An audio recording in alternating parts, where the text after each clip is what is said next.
لقد كان في قصصهم عبرة لأولي الألباب.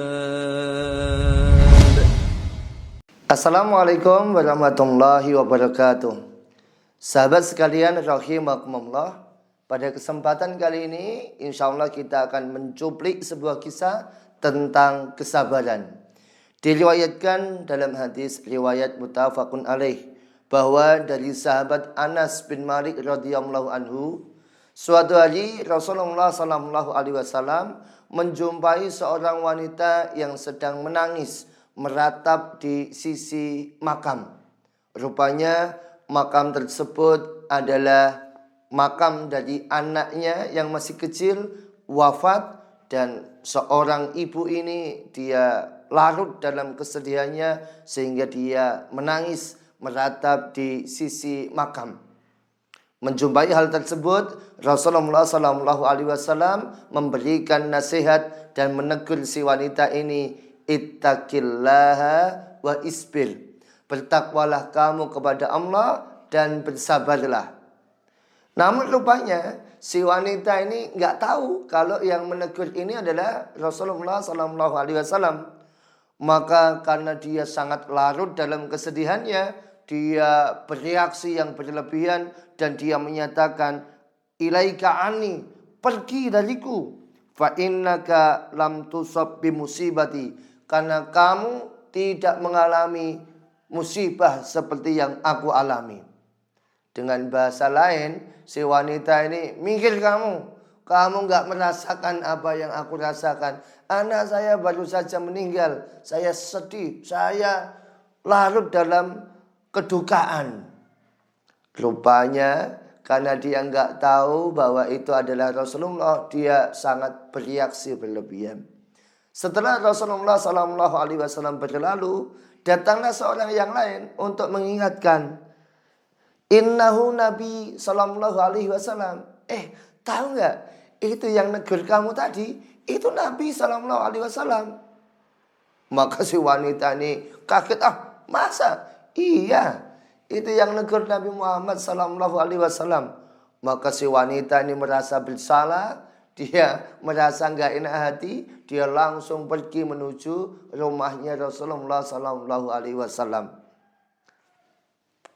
Di rumah Rasulullah si wanita ini tidak mengalami hambatan berarti, dan kemudian dia menghadap Rasulullah, niatnya tentu saja untuk minta maaf, dan kemudian si wanita ini yang tadi meratap menangis dalam kedukaannya, dia menyatakan, lam a'rifka ya Rasulullah, maafkan saya tidak tahu kalau itu adalah Anda. Maka Rasulullah sallallahu alaihi wasallam memberikan nasihat, innamas sabru indas sadmatil ula.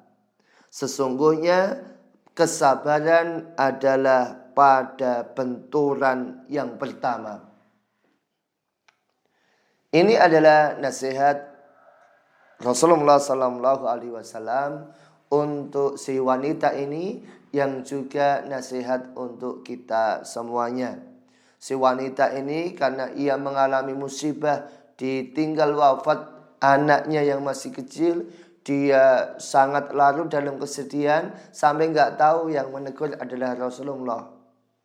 Baru ketika dia sudah sadar, dia sudah enak, dia dikasih tahu itu Nabi Muhammad, barulah dia datang ke Nabi Muhammad, ya Rasulullah, maafkan saya nggak tahu kalau itu Anda. Saya sekarang sudah sabar ya Rasulullah.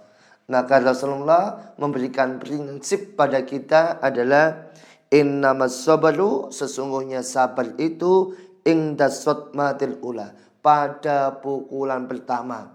Jadi kesabaran kita, terutama dalam hal ini konteksnya adalah ketika kita mengalami musibah misalnya, adalah ketika musibah itu datang dan kita bisa sabar. Ketika terjadi pada hari H, jam C, detik D, itu ada musibah, ada sesuatu yang tidak mengenakkan hati kita, disitulah kita dituntut untuk sabar. Kalau sudah ada jeda, kalau sudah ada selang waktu, berarti kesabaran kita sudah tertunda.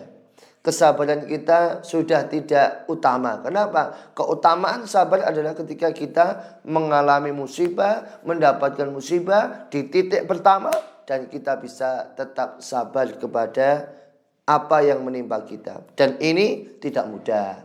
Kenapa? Yang namanya kesabaran itu perlu direncanakan. Karena kalau tidak direncanakan, ya pasti kita akan susah untuk mengambil sikap yang tepat. Wong direncanakan saja susah, apalagi tidak direncanakan. Misalnya, kehidupan kita pasti akan mengalami ujian dari Allah. Entah itu sakit, entah itu musibah, atau yang pasti misalnya adalah kematian. Ya, semua orang pasti akan wafat. Kullu nafsin za'iqatul maut. Pasti akan ada orang-orang yang kita cintai wafat. Mungkin orang tua kita, mungkin keluarga kita, atau mungkin sahabat dekat kita, tetangga kita, dan pasti akan ada yang wafat. Maka kita yang masih dalam keadaan normal, sehat begini, kita bisa mempersiapkan diri. Nanti kalau misalnya saya ketimpa musibah, saya sikapnya harus bagaimana ya? Nanti kalau misalnya saya kecelakaan di jalan, ditabrak mobil, tabrak motor, kita udah hati-hati, tiba-tiba ada yang nyelonong dari belakang, jerempet, nubruk kita, sikap saya bagaimana ya nanti? Kalau nanti misalnya ada orang-orang terdekat, orang-orang yang saya cintai kok wafat, bagaimana ya sikap saya ya? Dan itu perlu direncanakan. Ketika kita bisa merencanakan, fa insyaallah kita bisa bersabar di titik pertama ketika kita mendapatkan musibah. Amin. Allahumma amin. Terima kasih. Wassalamualaikum warahmatullahi wabarakatuh. لقد كان في قصصهم عبرة لأولي الألباب